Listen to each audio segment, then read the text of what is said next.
दोस्तों नमस्कार, स्वागत आप सुन जो अभी तक की में। आइए देख लेते हैं विद्यार्थी जीवन से प्रमुख खबरें।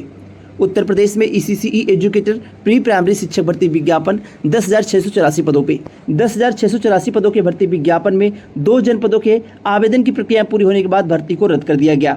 वहीं जौनपुर जनपद में आवेदन की प्रक्रिया 2 दिन तक चली, उसके बाद आईडी पे भर्ती शो नहीं कर रही है। आखिर क्या कारण है, भर्ती क्यों शो नहीं कर रही है? सेवा योजना पोर्टल पे भी भर्ती देखने को नहीं मिल रही है। वहीं कानपुर, उन्नाव, अंबेडकर नगर जनपद के आवेदन का लिंक अब एक्टिवेट होगा। वहीं 8800 पदों के भर्ती विज्ञापन में देवरिया, बनारस, औरैया, सुल्तानपुर जनपद के आवेदन का लिंक कब एक्टिवेट होगा। साथ में डॉक्यूमेंट वेरिफिकेशन का रिजल्ट भी जारी कर दिया गया है। किन किन जनपदों के डॉक्यूमेंट वेरिफिकेशन की नोटिस जारी की गई है, संपूर्ण जानकारी मिलेगी 10,684 पदों के भर्ती विज्ञापन की और 8800 पदों के भर्ती विज्ञापन की। चैनल पर नए हो, चैनल सब्सक्राइब कर लें ताकि आगामी भर्ती विज्ञापन परीक्षाओं की सटीक जानकारी मिल सके। और टेलीग्राम चैनल से आप लोग जरूर जुड़ जाइएगा। टेलीग्राम का लिंक मिल जाएगा आपको, कमेंट बॉक्स में पिन कर दिया जाएगा। वहां से जाके आप लोग टेलीग्राम चैनल से जुड़ जाइए, वहां पे डेली की अपडेट दी जाती है। आइए बात करते हैं विस्तार से। उत्तर प्रदेश में ईसीसी एजुकेटर के 2 विज्ञापन जारी किए गए हैं। पहला विज्ञापन 10,684 पदों पे और दूसरा विज्ञापन 8800 पदों पे। पहले हम बात कर लेते हैं 10,684 पदों के भर्ती विज्ञापन की। अभी 2 दिन पहले जौनपुर जनपद के आवेदन का लिंक एक्टिवेट किया गया था। टोटल 7 आवेदन हो चुके थे। उसके बाद ऑफिशियली साइट पे आपको जौनपुर जनपद की विज्ञप्ति देखने को नहीं मिल रही होगी। यही कारण है, काफ़ी ऐसे कैंडिडेट हैं जिनके पर्सनल मैसेज आ रहे थे, कमेंट बॉक्स में मैसेज आ रहे थे कि हमारे आईडी पे भर्ती क्यों नहीं शो कर रही है। तो देखिए, जब भर्ती विज्ञापन को ही पूरी तरह से रद्द कर दिया गया है जौनपुर जनपद का, तो कहां से आपको भर्ती आपके आईडी पे शो करेगी। तो जो भी कैंडिडेट जौनपुर जनपद के हैं वह अब थोड़ा और इंतजार कर लें, क्योंकि आपकी भर्ती ऑफिशियल साइट से हटा दी गई है। अब 1 से 2 दिन हो सकता है या 2-4 दिन हो सकता है। उसके बाद एक बार दोबारा से आवेदन का लिंक एक्टिवेट होगा जौनपुर जनपद का।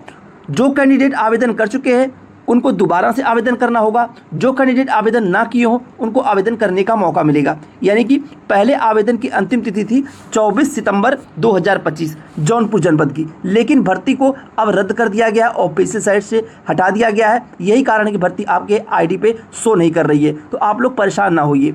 जैसे ही आवेदन का लिंक एक्टिवेट होगा दोबारा से आपको चैनल के माध्यम से जानकारी दे दी जाएगी। उसके बाद आप सभी आवेदन करिएगा। चैनल पे नए हो, चैनल सब्सक्राइब भी कर लीजिए ताकि आपको डेली की अपडेट मिल सके। वहीं जौनपुर के साथ साथ में बहराइच जनपद के आवेदन का लिंक एक्टिवेट कर दिया गया है। आवेदन चल रहा है। 17 सितंबर आवेदन की अंतिम तिथि है। अब रही बात 10,684 पदों के भर्ती विज्ञापन में किन किन जनपदों के आवेदन का लिंक अभी एक्टिवेट नहीं हुआ है। पहले नंबर पे आपका कन्नौज हो गया, बदायूं हो गया, हाथरस हो गया, सुल्तानपुर हो गया, चित्रकूट हो गया, कानपुर नगर हो गया, चंदौली हो गया, ललितपुर हो गया, अमरोहा हो गया, बलरामपुर, बलिया, अंबेडकर नगर, सोनभद्र, कौशाम्बी, रायबरेली, महाराजगंज, उन्नाव, औरैया, बिजनौर। जिनमें से सुल्तानपुर जनपद, औरैया जनपद, इन दोनों जनपदों की भर्ती को 8800 पदों के भर्ती विज्ञापन में मर्ज कर दिया गया है। इसकी जानकारी अभी आपको लास्ट में दी जाएगी। और बाकी के जो जनपद हैं, इन जनपदों के आवेदन का लिंक अब आपको देखने को मिलेगा। आप लोगों को पहले भी बताया गया है कि एजेंसी का चयन होने के बाद अगर कुछ कमियां आ जाती है एजेंसियों में, तो दोबारा से एजेंसी का चयन होता है या फिर एजेंसी में कुछ ना कुछ बदलाव किया जाता है। यही कारण है कि रायबरेली जनपद, उन्नाव जनपद, कन्नौज, हाथरस, बदायूं, चंदौली, कानपुर नगर, चित्रकूट, बलिया, बलरामपुर, अमरोहा, ललितपुर, अंबेडकर नगर, इन सभी जनपदों में आवेदन का लिंक एक्टिवेट नहीं हो पाया अभी तक। ऐसा नहीं कि आवेदन का लिंक एक्टिवेट नहीं होगा, आवेदन का लिंक सभी जनपदों के एक्टिवेट होना है। थोड़ा समय लग रहा है, आप सभी इंतजार कर लीजिए। हो सकता है कि आज देर शाम तक 1 से 2 जनपदों के आवेदन का लिंक एक्टिवेट कर दिया जाए। वहीं 10,684 पदों के भर्ती विज्ञापन में कानपुर देहात जनपद के भर्ती को रद्द किया जा सकता है, ऐसी जानकारी निकल के आ रही है। आज देर शाम तक या कल दोपहर तक आपको नोटिस देखने को मिल सकती है कि कानपुर देहात के डॉक्यूमेंट वेरिफिकेशन के रिजल्ट का इंतजार चल रहा था। उसके पहले जो जानकारी निकल के आ रही है कि भर्ती को पूरी तरह से रद्द किया जाएगा कानपुर देहात की। उसके बाद दोबारा से एजेंसी का चयन होगा और विज्ञापन का लिंक एक्टिवेट होगा। तो जो भी कैंडिडेट कानपुर देहात के हों, अगर उनको ऐसी कोई अपडेट हो कि भर्ती रद्द हो रही है तो ज़रूर कमेंट बॉक्स में बताएं। बाकी आप लोगों को टेलीग्राम चैनल पे आज देर शाम तक जानकारी दे दी जाएगी, जैसे ही ऑफिशियली नोटिस जारी होती है कानपुर देहात से। कानपुर नगर के और उन्नाव जनपद के और अंबेडकर नगर जनपद के, इन तीनों जनपदों के साथ साथ में रायबरेली हो गया और बलिया जनपद हो गया। ये कैंडिडेट ये ना सोच के बैठ जाए कि उनका विज्ञापन जारी नहीं होगा। विज्ञापन जारी होगा, थोड़ा समय लग रहा है, इंतजार कर लीजिए। वहीं डॉक्यूमेंट वेरिफिकेशन को लेकर नोटिस जारी कर दी गई है। नोटिस जो जारी की गई है, मऊ जनपद में स्पेशल एजुकेटर भर्ती विज्ञापन का डॉक्यूमेंट वेरिफिकेशन, प्रतापगढ़ जनपद में सेकंड लिस्ट का डॉक्यूमेंट वेरिफिकेशन कंप्लीट कराया गया। उसके बाद रामपुर जनपद में भी डॉक्यूमेंट वेरिफिकेशन का रिजल्ट जारी किया गया। रामपुर के साथ साथ में अयोध्या हो गया, अयोध्या के साथ में गोरखपुर जनपद हो गया। गोरखपुर जनपद में डॉक्यूमेंट वेरिफिकेशन नोटिस जारी कर दी गई। गोरखपुर जनपद से डॉक्यूमेंट वेरिफिकेशन का रिजल्ट जारी किया गया है। डॉक्यूमेंट वेरिफिकेशन 11 सितंबर से चल रहा है और हमारे पास जिस कैंडिडेट की नोटिस ये मिली हुई है, इनका डॉक्यूमेंट वेरिफिकेशन 15 सितंबर के दिन है।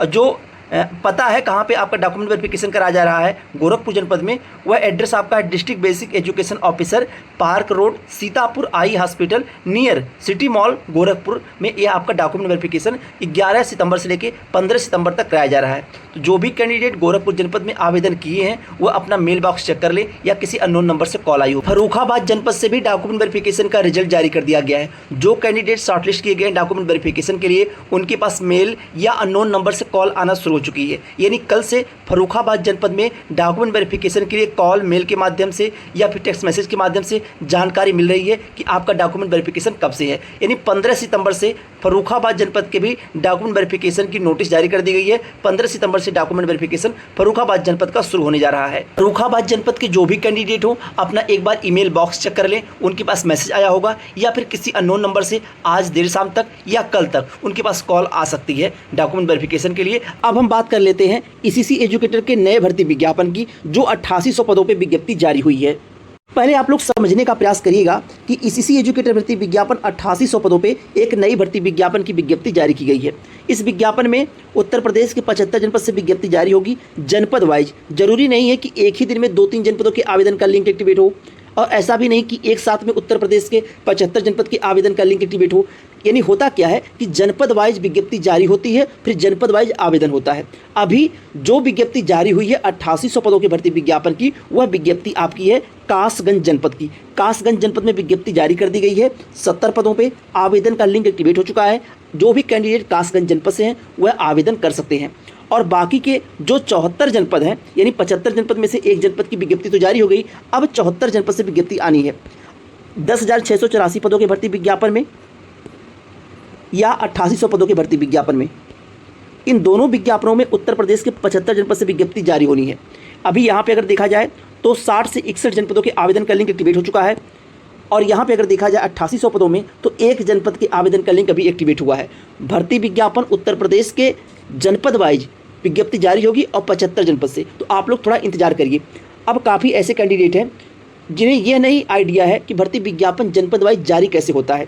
होता क्या है कि जो भी भर्तियां आती हैं सेवा योजना पोर्टल के माध्यम से, ये भर्तियां जनपद वाइज पहले एजेंसियों का चयन होता है। अभी फिलहाल में अगर देखा जाए तो 8800 पदों के भर्ती विज्ञापन में जिन जिन जनपदों में एजेंसियों की चयन प्रक्रियाएँ अभी शुरू हुई हैं या कंप्लीट कर ली गई हैं, उनमें से पहली प्राथमिकता में आपका देवरिया जनपद हो गया, औरैया हो गया, कुशीनगर हो गया, फर्रुखाबाद हो गया, सुल्तानपुर हो गया, अमेठी, बस्ती, हरदोई, बनारस, गोंडा।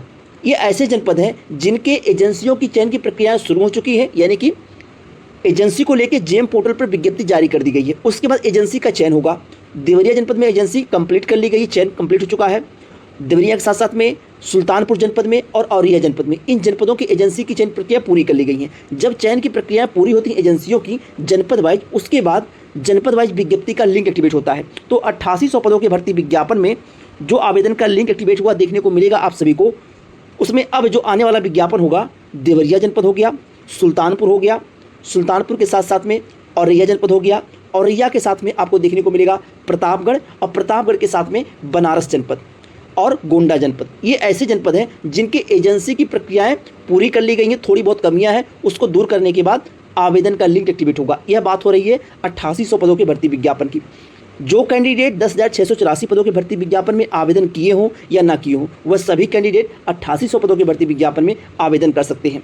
और इस भर्ती विज्ञापन में आवेदन करने के लिए आपके पास सेवा योजना पोर्टल पे रजिस्ट्रेशन होना चाहिए, आईडी पासवर्ड बना होना चाहिए। बिना आईडी पासवर्ड से आप आवेदन नहीं कर पाएंगे। आपके पास आईडी पासवर्ड होना कंपलसरी है सभी कैंडिडेट के पास, और रजिस्ट्रेशन की प्रक्रिया हर दिन चल रही है। आप लोग रजिस्ट्रेशन करेंगे तो आपको आईडी पासवर्ड मिलेगा, उसी आईडी पासवर्ड से आप अपने जनपद में आवेदन कर पाएंगे। अब काफ़ी ऐसे कैंडिडेट होंगे जिनको ये नहीं आइडिया होगा कि रजिस्ट्रेशन करना कहाँ पे है, तो आपको अब हम लिए चलते हैं ऑफिशियल साइट पे, जहाँ से आपको रजिस्ट्रेशन करना होगा। आपको आना होगा गूगल क्रोम पे आप लोग आएंगे। उसके बाद आपको टाइप करना होगा sevayojan.up.nic.in। टाइप करने के बाद आप सीधे ऑफिशियल पेज पे आ सकते हैं, या फिर आपको एक पेज देखने को मिलेगा रोजगार संगम पे आप क्लिक करेंगे तो भी आप सीधे ऑफिशियली साइट पे आ जाएंगे। यहाँ पे आपको 4 कॉलम देखने को मिलेगा, एक जॉब सीकर, एक आउटसोर्सिंग प्राइवेट जॉब, एक गवर्नमेंट जॉब, एक रोजगार मेला। आपको रजिस्ट्रेशन करना होगा। रजिस्ट्रेशन करने के लिए पहले आपको आना होगा जॉब सीकर पे, यहाँ से आपका रजिस्ट्रेशन होगा। और आउटसोर्सिंग प्राइवेट जॉब पे यहाँ पे क्लिक करेंगे तो आप अपने जनपद के विज्ञप्ति जारी होने के बाद आप अपने जनपद की विज्ञप्ति देख सकेंगे। तो आपको आना होगा जॉब सीकर पे, यहाँ से आपका रजिस्ट्रेशन होगा, आईडी पासवर्ड जनरेट होगा। इसके लिए आपको डिस्क्रिप्शन बॉक्स में एक लिंक मिल जाएगा, उस लिंक के माध्यम से आप खुद से आईडी पासवर्ड बना सकते हैं, रजिस्ट्रेशन कर सकते हैं, क्योंकि वहाँ पे रजिस्ट्रेशन करके बताया गया है, आईडी पासवर्ड बना के बताया गया है। आप सभी लोग रजिस्ट्रेशन करके आईडी पासवर्ड जरूर बना लीजिए। उसके बाद आपके जनपद में जैसे ही विज्ञप्ति जारी होती है आप अपने जनपद में आवेदन कर सकेंगे। और अगर आप इंतजार करेंगे कि हमारे जनपद की विज्ञप्ति जारी हो उसके बाद हम आईडी पासवर्ड जनरेट करें, रजिस्ट्रेशन करें, तो सर्वर की प्रॉब्लम आएगी। जो भी कैंडिडेट 8800 पदों के भर्ती विज्ञापन के इंतजार में हैं, देवरिया जनपद से हों, बनारस से हों, औरैया से हों, सुल्तानपुर से हों, सुल्तानपुर के साथ साथ में एक जनपद आपका प्रतापगढ़ है, इन सभी जनपदों के आवेदन का लिंक जल्द आपको एक्टिवेट हुआ देखने को मिलेगा। आप लोग रजिस्ट्रेशन कर लीजिए।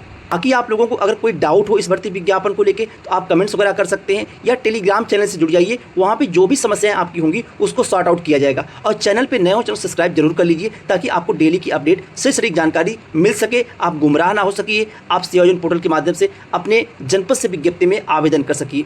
बहुत बहुत धन्यवाद। जय हिंद।